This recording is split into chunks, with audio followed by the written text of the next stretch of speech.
So, why don't you introduce yourself there now?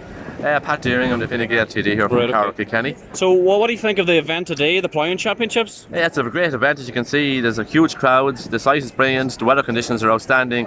I think it's great to have it back in Carlow again for the first time in a number of years.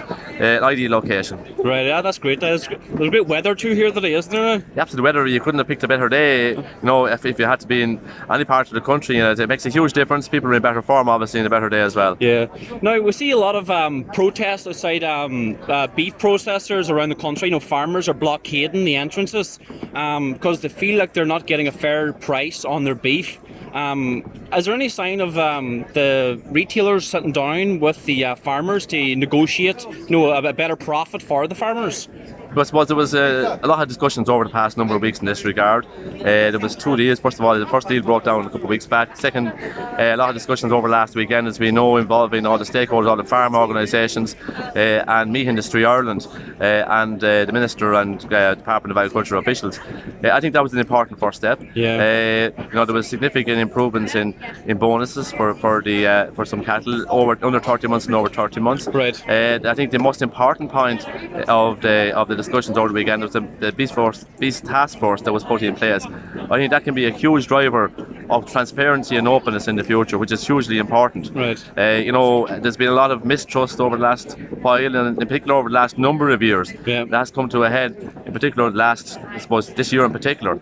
But I think that has to change in order for, and I suppose everybody has to work together. The processor and the producer has to work together going forward, but there has to be a degree of confidence going forward. Yeah. And the task force has to be the driver of that in the future. Now, from my understanding, there was no discussion allowed and actual prices kept out of the talks. Why were the farmers not allowed to discuss the pricing of their beef?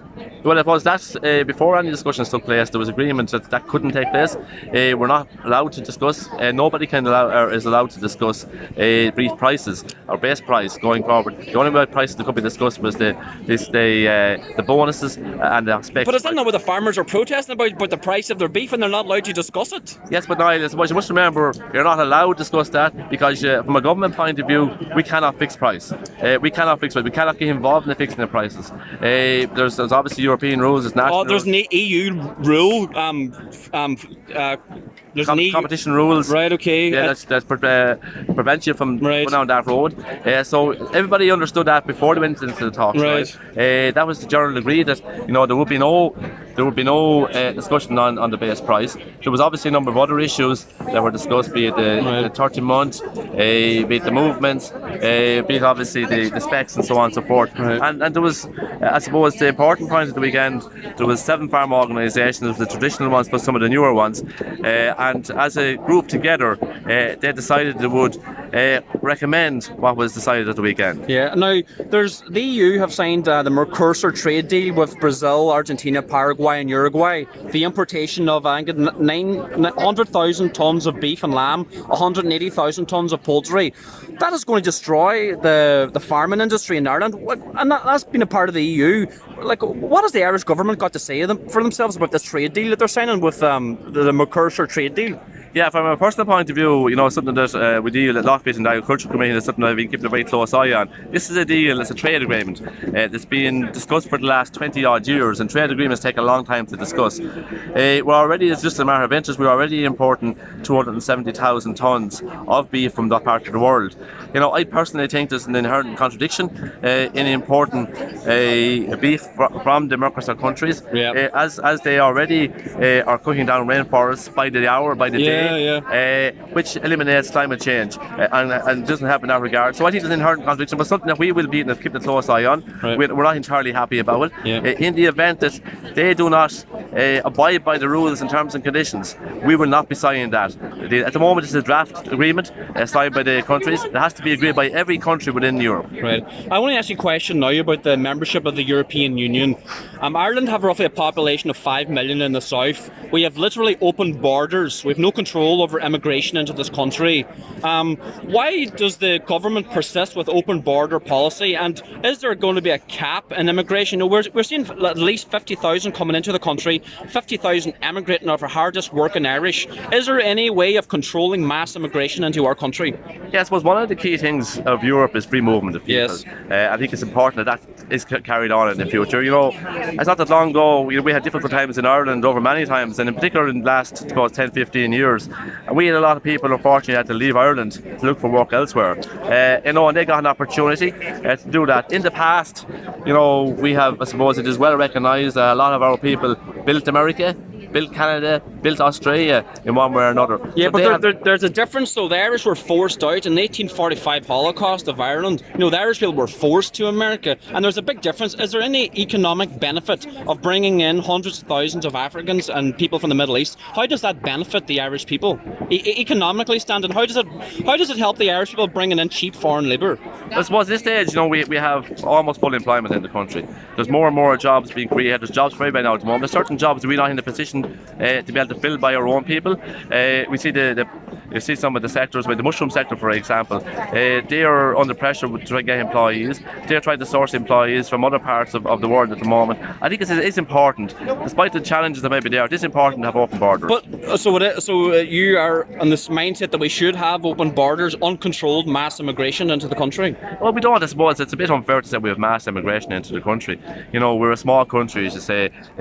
We're only in a position to cater for X amount of people. You know, our own population has increased substantially over the last while as well. So I think, you know, we're not going to be totally, in my opinion, covered by thousands and thousands of people coming from abroad. I'm gonna interview here at the second. Hold on a minute. Oh, sorry. Right. Go ahead. Sorry, sorry, I lost my thought. No, I was going to say, but we're losing in any given year 30 to 50,000 of our own most hard-working ethnic Irish. They're leaving the country. What is Fine Gael doing to keep our hardest working Irish here? Yeah, we're losing 30 to 50,000 every year.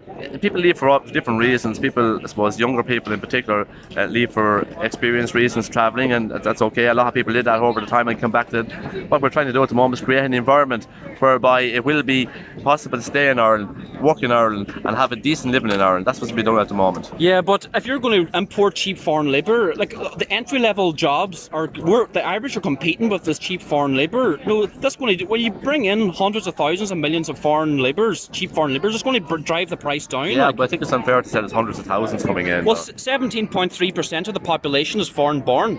And if you go by the project, if you go by 2050, Ireland, the Irish people can become a minority in their own country. That's highly unlikely now. I think that's very extreme, to be very honest now. No, but with family reunification, if you're an asylum seeker here, you can claim your entire family to come here. Yeah, there's issues around that need to be addressed, absolutely. You know, and I deal with some of those locally and nationally, and some of those issues need to be addressed, absolutely. And I believe that they will be addressed over the next short period of time. Have you got any numbers, but like how many we should bring in? Like, is there a year when we should stop bringing in migrants, or is there a cap? I wouldn't like to put the cap on anything. Is dangerous. Like, I think it has to be assessed year by year. Okay, right. One last question before I let you go. There's a sex education curriculum coming into the Dáil, third stage of the Dáil. What's Fine Gael's policy on that? You know, we've seen they're using the WHO document and the UNESCO document. They want to teach our children about masturbation, touching one's own body. Does Fine Gael support that sexualisation of our children? Well, to be quite honest, I haven't actually studied the legislation that's coming in at the moment now. When it's coming in, I'm not so sure.